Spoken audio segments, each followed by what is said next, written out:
Ah, we're live on camera already. Forgive me for the confusion and welcome back for the third installment of our series on Capablanca. Once again, I'm being joined by Grandmaster Rustam Kazımcanov, who will take us through another Capablanca game. I would also like to address that due to the many complaints we got after the last videos, I did button up, so I hope you guys appreciate that. So Rustam, what do we learn in this installment? You mean about you buttoning up? Whatever you want to talk about. I mean, I'm really just here because I don't want to go home. Well, now I'd like to concentrate on Kappa's using his space advantage to win the game. By Kappa, you mean the great Cuban world champion Capablanca, right? Yes, but by now I feel I know him so well. Okay, I have let's every call him right Kappa. to call him Kappa. Yeah. Capablanca means white hat, right? I think so, yeah, but you are the Spanish expert here. Yeah, I think it means white hat. But for us, he remains Kappa, which is just a hat, yeah? Yeah, okay.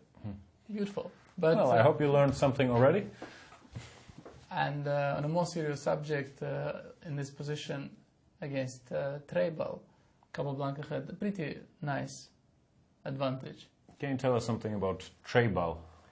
Well, the only thing I know about Treibal comes from the book I read about Capablanca when I was a kid. Okay. Basically, this game featured there and said something to the effect that Treibal did not enjoy himself very much in this game. And this is the only thing I know about Mr. Treibal. I also don't know all that much, I have to admit. But he did give us a beautiful example of So he's space black advantage. and he's clearly been outplayed positionally, but his defenses are holding up so far. Yes. Now, when we look at this position, the most important thing is to understand the major point. It is, I mean, one can see a lot of things. I mean, you could say white has two rooks on the H file with some kingside attack. You could say white has the better bishop against the bad bishop. But in fact, what it essentially comes to is that white has a gigantic space advantage. It is not such an obvious concept to be understood intuitively. In general, if you just see what kind of squares are available for every piece, you will see that each, without any exceptions, each of the white pieces has more potential squares to go to. Yeah.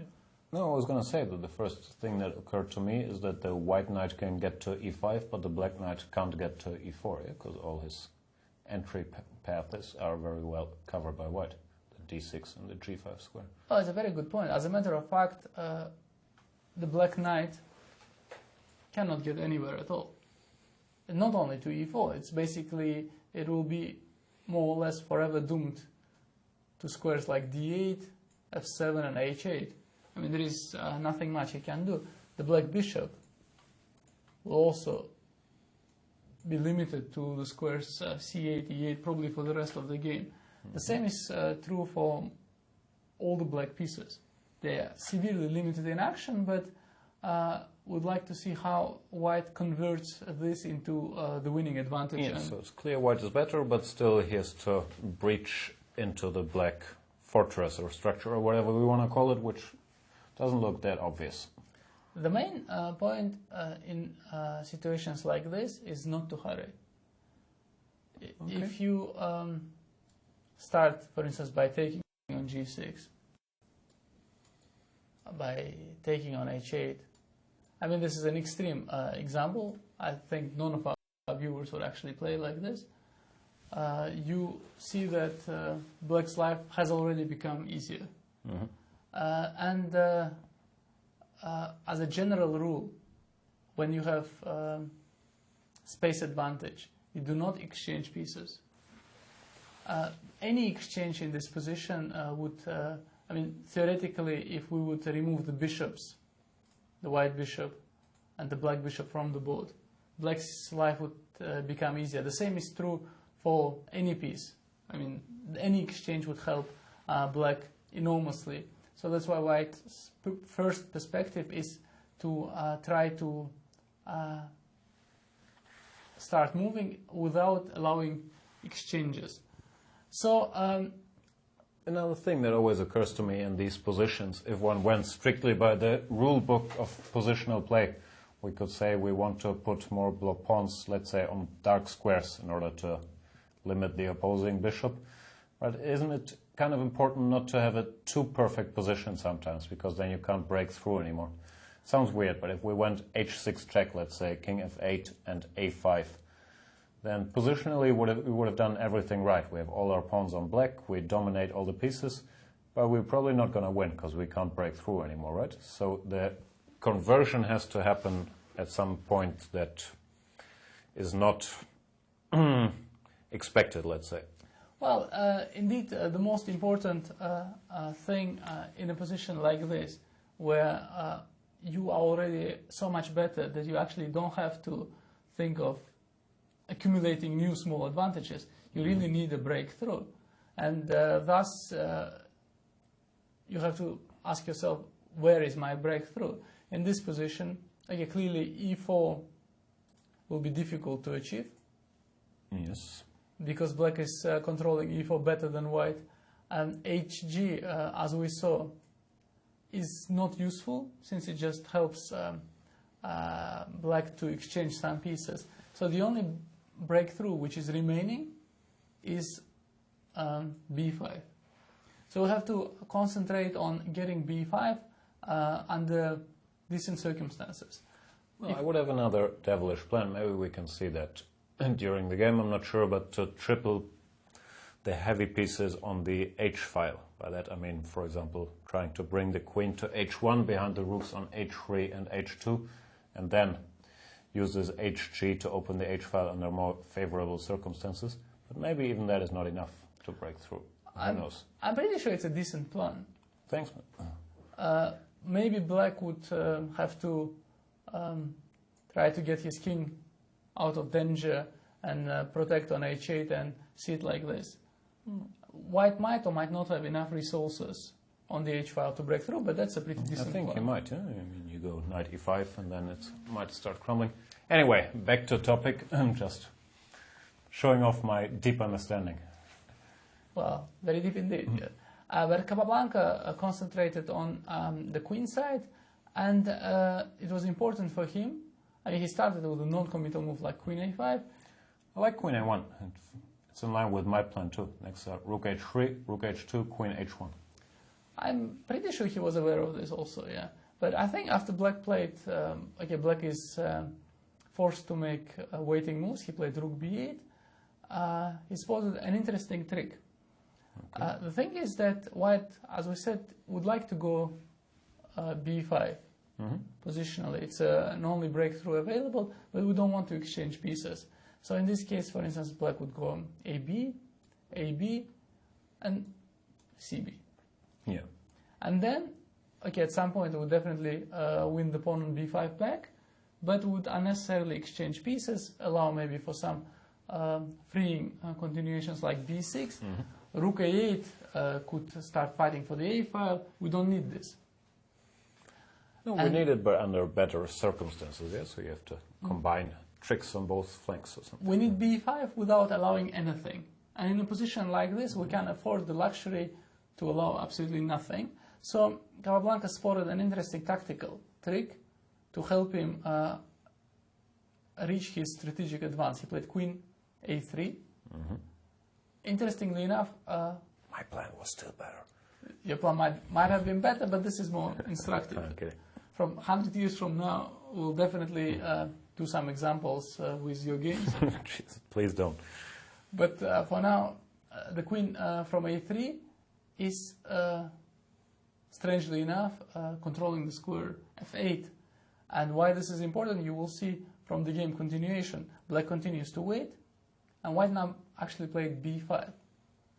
And not surprisingly enough, you will see that after AB, h6 check, king f8, AB, this what looked like a distant dream, this control of the diagonal and the square, f8 becomes decisive. Now black cannot take CB because of c6 check, and he loses the bishop. And as a result, white managed to get his b5 breakthrough without allowing any counterplay at all. And nice. Again, I feel like messing with Capablanca today. Why did he go h6 check? Wouldn't it have been more cunning to take back immediately? With the same intention, if black went c takes b, then we can win with h6 check. At the same time, keeping our options open. I think a takes b5 would have been a pretty good move.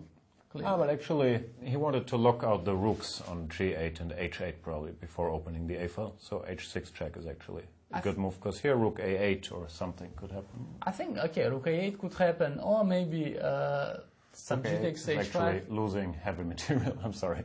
Rook a8, rook a8, h6, yeah. But I think what he was thinking is that here there theoretically could be some possible moves like gh5 or h6. Some crazy moves like this, they would lose for sure, but White's position is so strong that he doesn't have to calculate this. Which is probably true. Yeah. He's going h6, king f8, ab. Now he doesn't have to calculate anything else. Yes. The black's rooks are cut off the queen side for the moment, and after king e7, black intends to go rook a8. White plays b6, and now we see, okay, White achieved his b5. No, he has a perfect structure, but he also has a hook to enter the black position. He has the a file. He has the a file, and the only thing which was important for Capablanca to understand is that he will have enough potential to break through. And in this case, well, intuitively, it is not 100% obvious that White has enough potential, so he had to see the exact plan how to do this. I'm thinking, I think there is enough potential. Just bring all the guys after the b7 pawn. And that's what he did, yeah. After queen b8, rook a1. Now, after h6 and b6 have been played, the only thing that White can actually blunder is the pawn on g5. By moving the knight. By moving the knight, then suddenly knight takes g5 would happen, or e5, some desperate attempt at counterplay could happen. So this is the only thing which he will have to watch from now on. So after rook c8, queen b4, black is standing around, rook came to a7, king f8, rook h1. White brought all his pieces where they belong to the a file, king g8, and now basically for like 10 more moves, Capablanca was just enjoying himself, doing nothing at all, which is also considered as torturing the opponent. Yeah? Torturing the opponent, and I don't know about now, but back in the day it was considered a touch of class.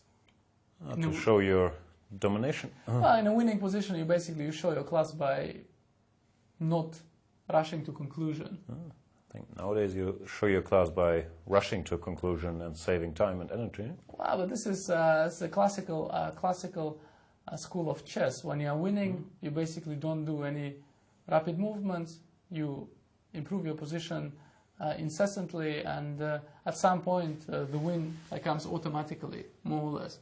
Okay. So Capablanca just played around for a while, went with his king to h4, realized it was maybe not necessary, brought it to g2, and here he had to think of a plan to finally win this game. And clearly the black's major weakness is the pawn on b7, and when the pawn will fall, White's pawn on b6 will become tremendously strong, even if White will have to sacrifice some material to achieve this. Now, as we know, Black's only possible counterplay is connected to knight takes g5 or e5, but now with the king on g2,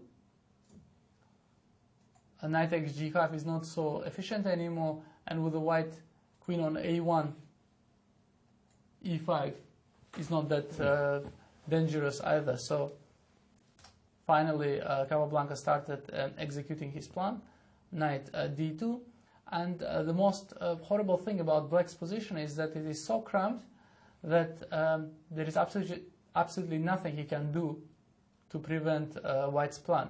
White's knight is obviously going to a5 to attack black's major weakness, and for instance rook d7 was an idea to go knight d8 is going to lose the queen to rook a8.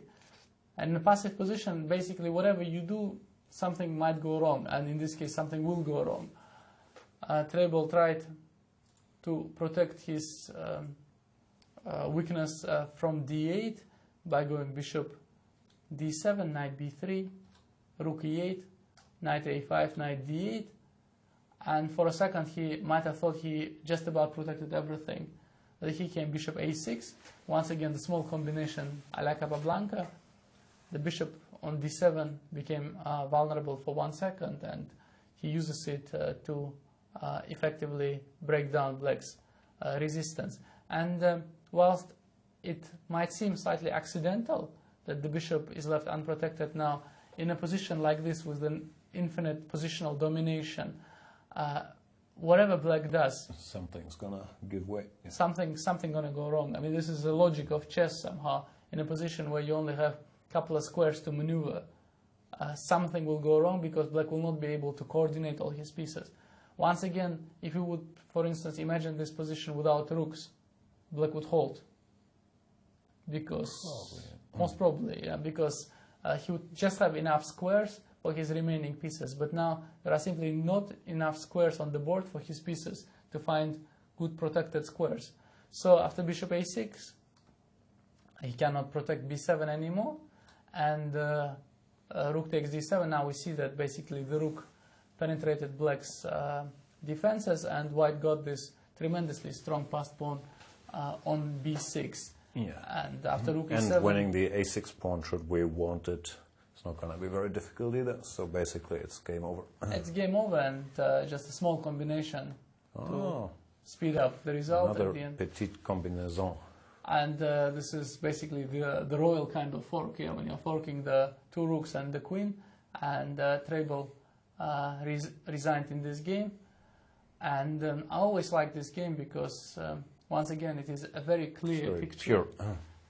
Black was helpless, and yet it was not obvious that his defenses could easily be broken. And it's very instructive to see how exactly Capablanca went about this. Once again, using small tactical details to execute his master plan, and I'm pretty sure we can learn a lot from this example. I'm trying to process it. Thanks everybody for listening, and I hope I'll see you back again soon. Bye. Bye.